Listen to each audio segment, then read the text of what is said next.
Good afternoon, folks. Now, discussion C is a narrative I wrote about caregiving. Okay, so we're going to, and the title for the write up is "The Work That Holds Us Together." Okay, so that's the title. So let's get C going, shall we? All right. Unpaid caregiving rarely begins with a declaration.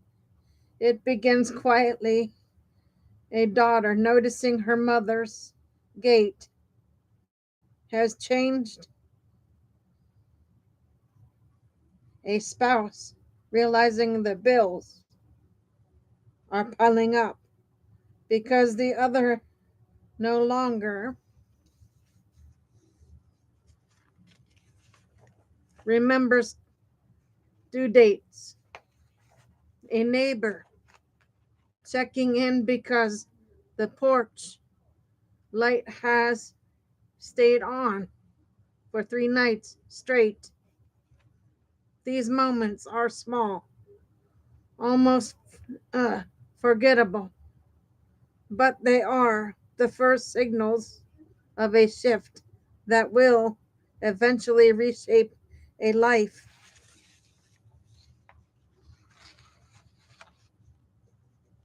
At first, caregiving feels like an extension of love. You refill a prescription because you're already at the pharmacy. You drive to an appointment because it's on your way. You sit through a long afternoon when pain makes conversation impossible because being present feels like the only thing that matters. These acts feel natural, even obvious. They are the gestures we make when someone we care about becomes vulnerable.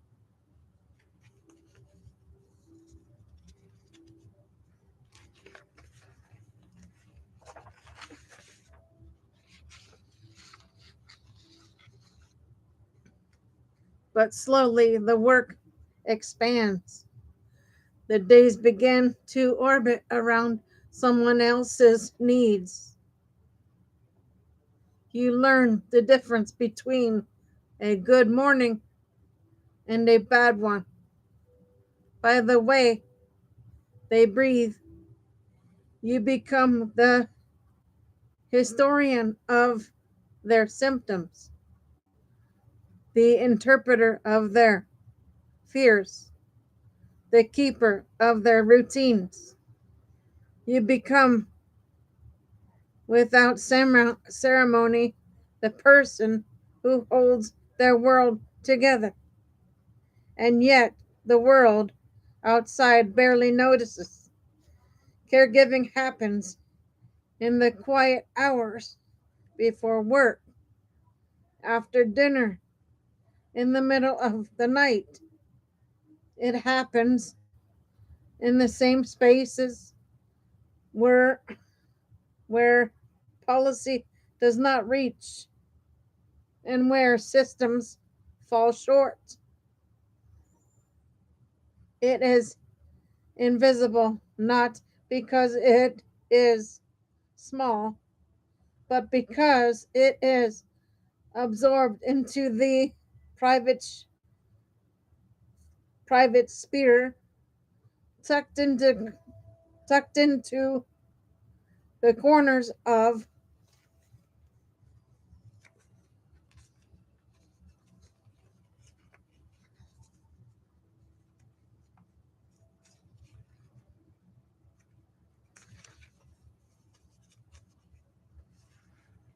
ordinary life.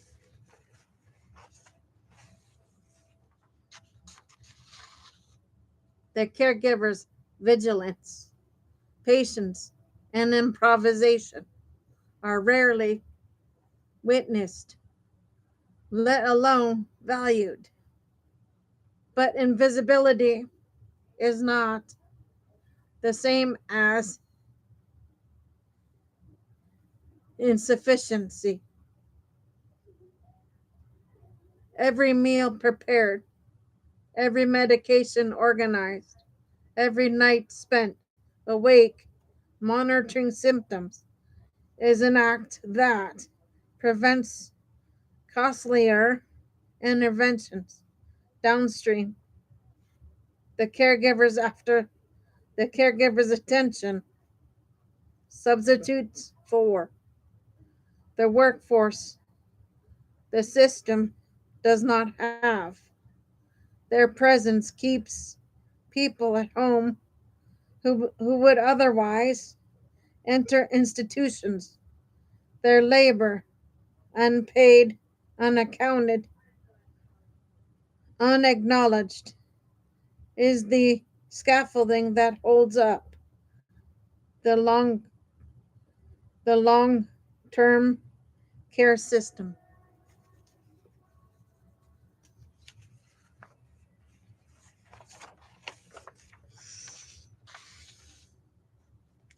This is where the narrative widens into policy.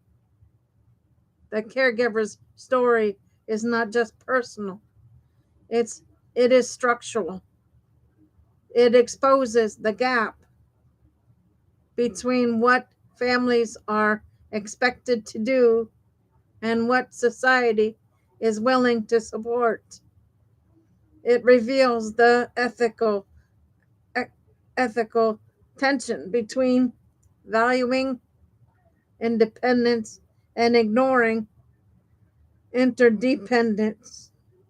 It shows how deeply our system our systems rely on love, obligation, and moral commitment, and how little they invest in sustaining those commitments. Unpaid caregiving is the quiet engine of long term care.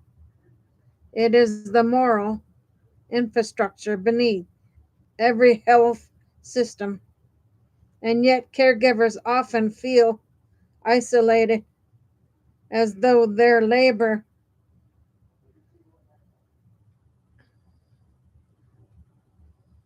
as though their labor exits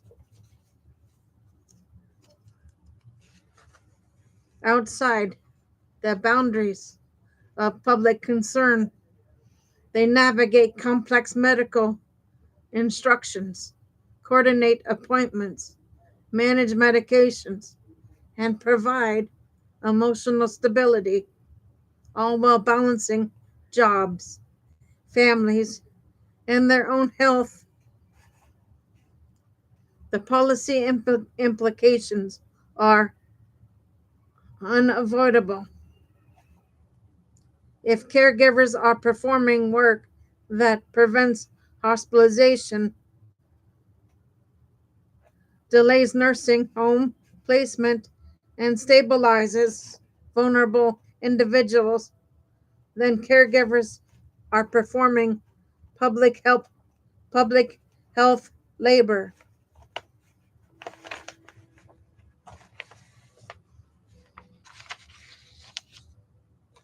And if they are performing public health labor, then public policy has an obligation to support them.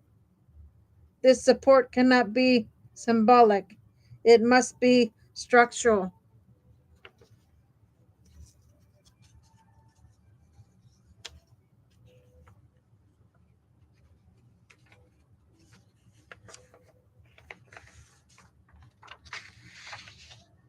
Caregivers need direct compensation. They do not have to choose between employment and the safety of someone they love. They need respite care, so they can rest before exhaustion becomes crisis. They need training pathways that match the clinical tasks they are already performing.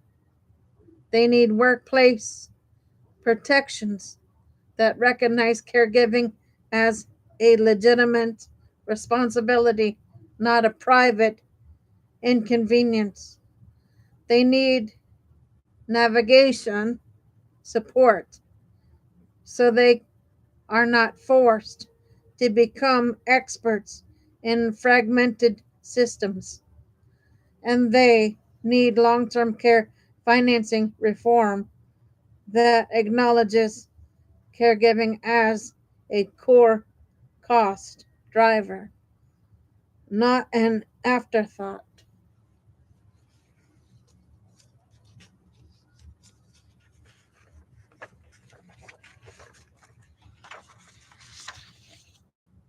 These are not luxuries, they are the minimum conditions required for caregivers to continue doing the work that keeps the system functioning.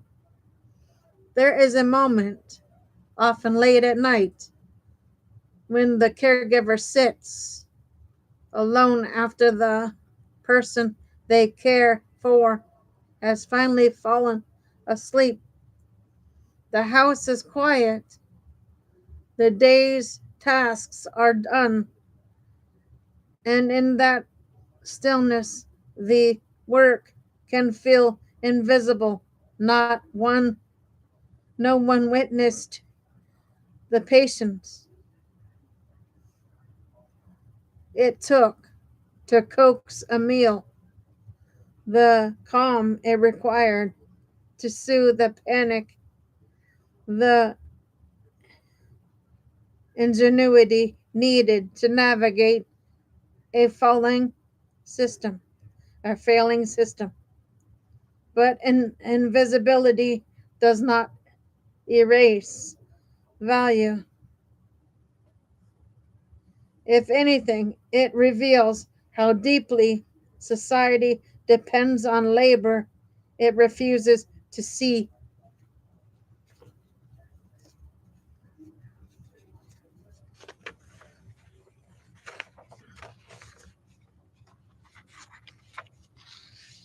To care for someone without compensation is to declare that their well being matters beyond market logic. It is to affirm their humanity in the most concrete way possible. It is to practice a form of justice that begins at the kitchen table and radiates outward, shaping families, communities, and the very meaning of interdependence. Unpaid caregiving may look small, but it is not small. It is the quiet architecture of compassion built one gesture at a time.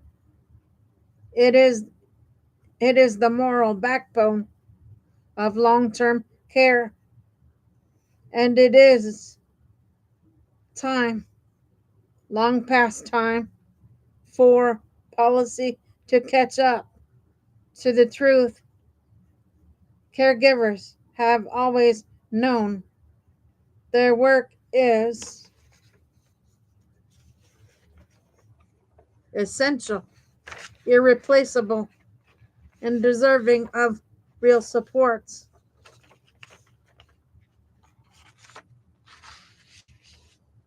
Okay, guys, I'm going to take a little break. I'll be back on with your D in a bit.